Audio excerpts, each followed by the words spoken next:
se quitte avec un phénomène qui prend de l'ampleur, le lip dub. Ce sont des petits clips amateurs tournés par les salariés d'une entreprise ou les étudiants d'une école et ils font un malheur sur Internet. Le premier festival du genre se tient même ce soir à Nice. Pascal Largeron, Olivier Levasseur.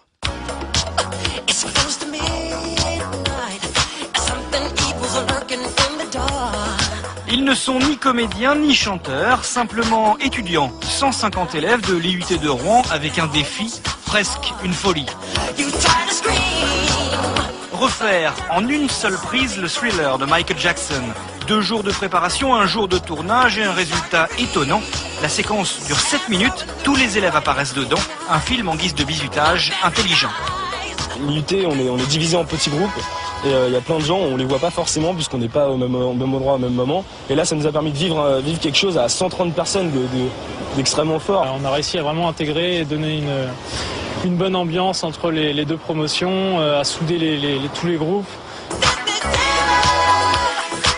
D'habitude, le lip dub se fait en entreprise. Cette fois, il entre dans le monde de l'éducation. À Nice, 4 élèves représentent tous leurs camarades au premier festival du lip dub. Leur film a déjà beaucoup impressionné le jury. Il y a des trucs très forts dans ce que j'ai vu. Ils font toute une chanson avec un plan de caméra et toute une équipe qui chante et qui circule et tout. Mais c'est très difficile, on ne se rend pas compte le mal que ça peut donner. Et primé ou pas, de toute façon, le travail des étudiants rouennais a déjà fait la course en tête sur Internet avec près de 200 000 connexions en un mois. Toute l'actualité du 6 minutes au 0 892 681 616 et sur M6.